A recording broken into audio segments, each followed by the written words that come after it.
I'm sure most of us know that what we eat is really important. But did you know that when and how you eat is as important? Hi there, my name is Anessa and I am a detox coach, a detoxification specialist who helps individuals detox their bodies with diet and herbs. I spent thousands of hours learning about the body, detoxification, the chemistry of foods, and so forth. And also learning about holistic methods, ancient holistic methods of Ayurveda and traditional Chinese medicine, a lot of different modalities from herbalism, from the natural hygienic movement of the 20s, 30s, 40s. I've done that through raw diet study and nutritional studies, especially the study of food chemistry and so forth. There are so many different tools that you can incorporate to become healthy. And so a good amount of healing work is predicated on the correct diet. So what you eat and how you eat it is going to matter, but also when you eat certain foods, especially heavy foods. So we all know that eating very close to bedtime is going to be detrimental to our digestion. So not eating close to bedtime is very optimal.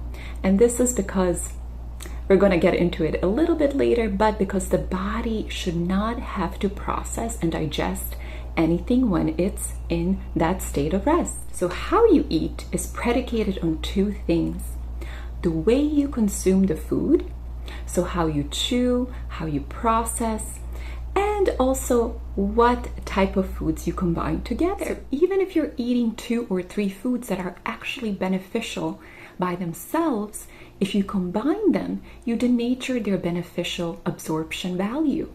So what happens is if we combine foods wrong, we can not only impact digestion capacity, but we compromise the way the body absorbs and utilizes the minerals and the goodies from the foods. So learning about food combination is extremely important. So when you're eating a variety of different ingredients together, different elements of food, if their chemistries are complementary, meaning the body can digest them in the same way, then this is beneficial to the body. However, if let's say one food is very easily digestible and another is very heavy on the body, combining them together will result in inefficient digestion.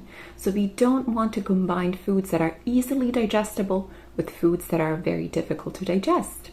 We can always have those foods that are easy to digest first, wait for a little bit of time, and then have the heavier foods. So chewing properly is extremely important because chewing is a digestive process. So the digestive process starts in our mouths. So it is in the mouth that the enzymes start breaking down all those compounds, carbohydrates into sugars and so forth. And if these enzymes can't necessarily break down the food well because we haven't chewed the food well, the food then has to go through the stomach, and the stomach has to then decompose it further, work harder, and then it moves on to the small intestine. And because it's, a little bit more chunky, the body needs to work harder. So all of these processes can work more efficiently if we chew properly. And another big tip about how to eat properly is predicated on how we eat.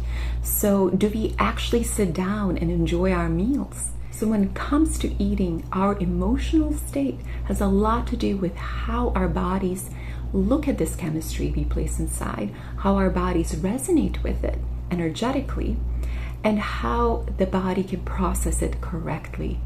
So not only what food you eat, but how do you interact with it?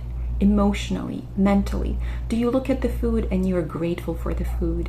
Do you look at the vegetable that you prepared yourself and you're happy because it came from your friend's garden? Or do you look at the food as something that is just going to quench your hunger and you're just happy to be done with it?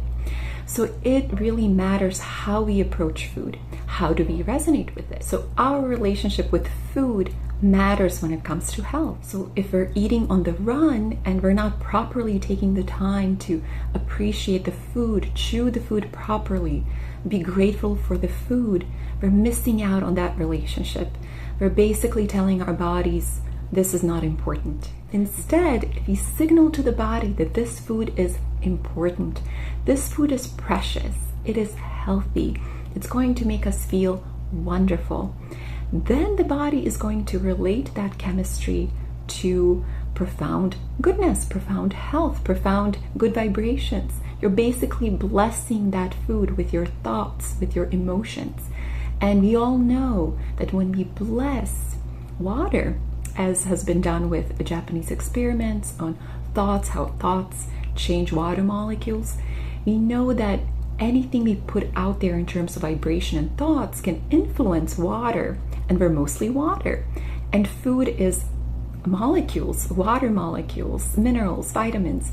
They're conscious. So if we're enjoying the process of actually making this food, of cooking, we're happy while we're cooking it, we're happy while we're dehydrating it, we're happy while we're chopping it. All of this will affect how the food relates to us, how our vibrations actually affect the way the food is going to vibrate back in our bodies.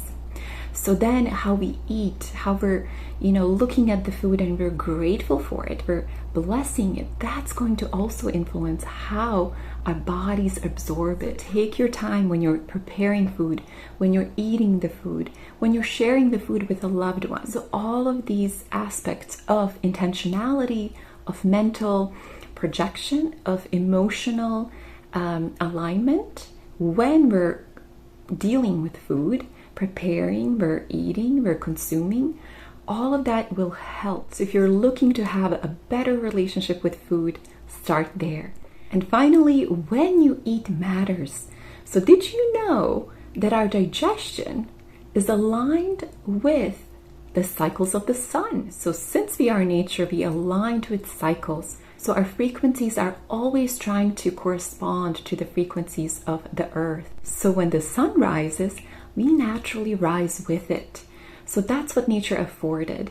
We are the product of our environment, and we have adapted to sync with its cycles. Actually, in many ancient traditions, the digestive process is seen as a fiery process that corresponds to the cycles of the sun.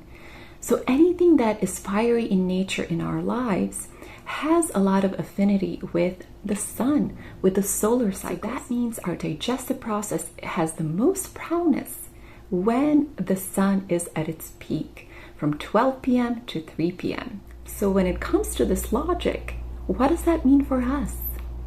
It means that the heaviest meal of the day should be eaten around those cycles.